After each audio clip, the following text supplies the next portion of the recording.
Ponytails. Read by Scribbler.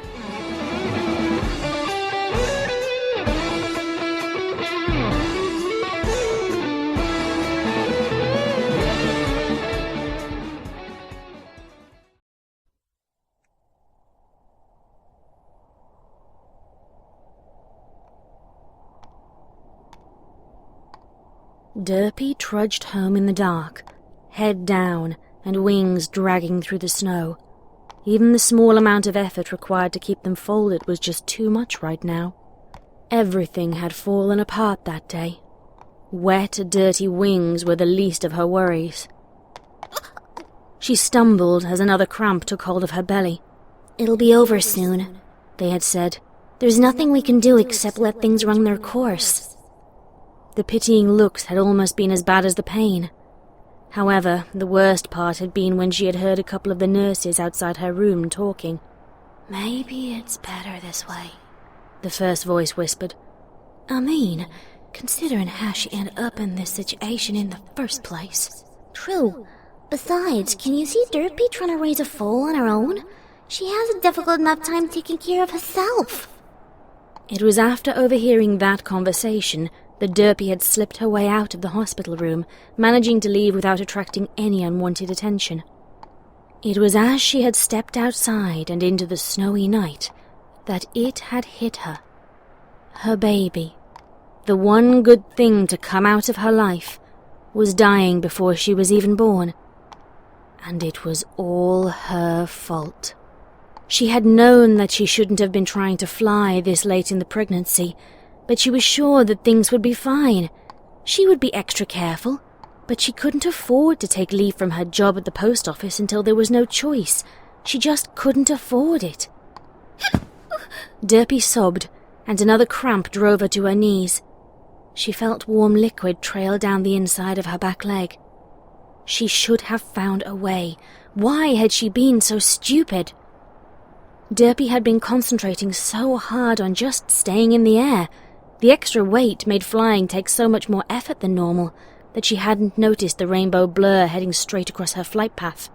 They'd collided mid-air and tumbled to the ground, the Rainbow Pegasus landing on top of Derpy. Rainbow Dash had been very apologetic about the whole thing. She had been trying a new trick and had miscalculated, but Derpy had waved her off. Derpy knew better than to not pay attention to her surroundings when she was working. She felt fine, so no harm done. But it wasn't fine. 10 minutes later, she felt the first contraction. She was sure she had imagined the first one. After the second one, she began to panic. It was too soon. She wasn't supposed to deliver for another month. She changed course and flown straight for the hospital, not even stopping to drop off her mailbag. An hour of pain, tests, and whispered conversations later, and the doctor finally told her what she had dreaded hearing from the moment the contractions started.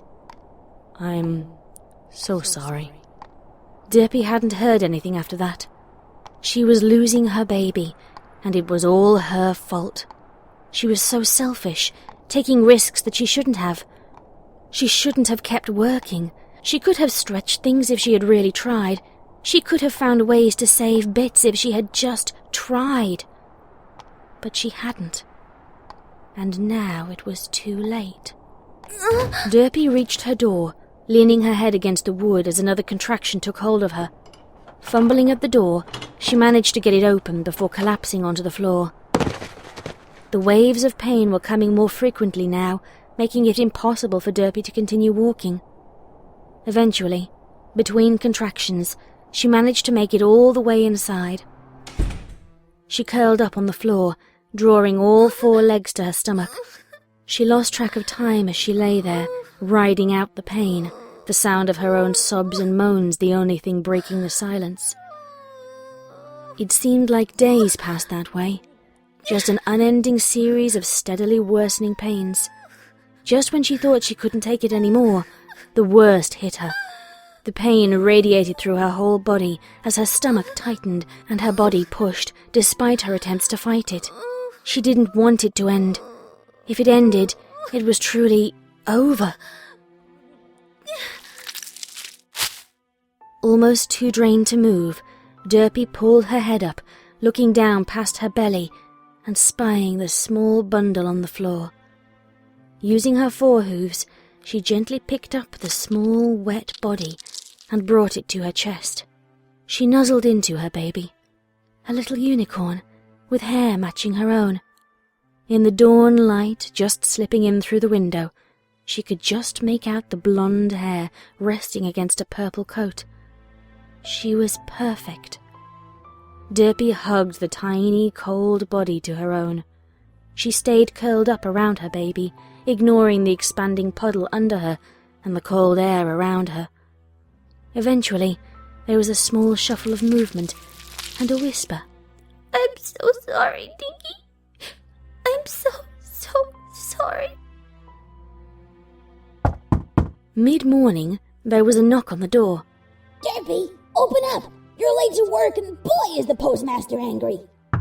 Despite repeated knocking, there was no answer, and eventually the caller left. An hour later, there was a much softer knock at the door. Derpy? Are you there? Derpy? Nobody's seen you today. I just wanted to check on you and make sure everything's okay. Derpy? I'm gonna go ahead and come in now. I hope that's okay. The door creaked open, and Fluttershy's head came into the room. Derpy? Where are... Her eyes began to adjust to the dark interior of the house, and she spotted the shape of Derpy in the middle of the living room floor. Derpy? Why are you sleeping on the floor? Fluttershy walked towards the shape, coming to a stop when she stepped into a puddle. She brought her hoof up to her face, and her heart froze when she realized exactly what she had stepped in. Oh no. No. Fluttershy pushed her nose into Derpy's shoulder. Derpy, you need to wake up now. Derpy, come on. You need to go to the doctor now. There was no response. Fluttershy knew there never would be.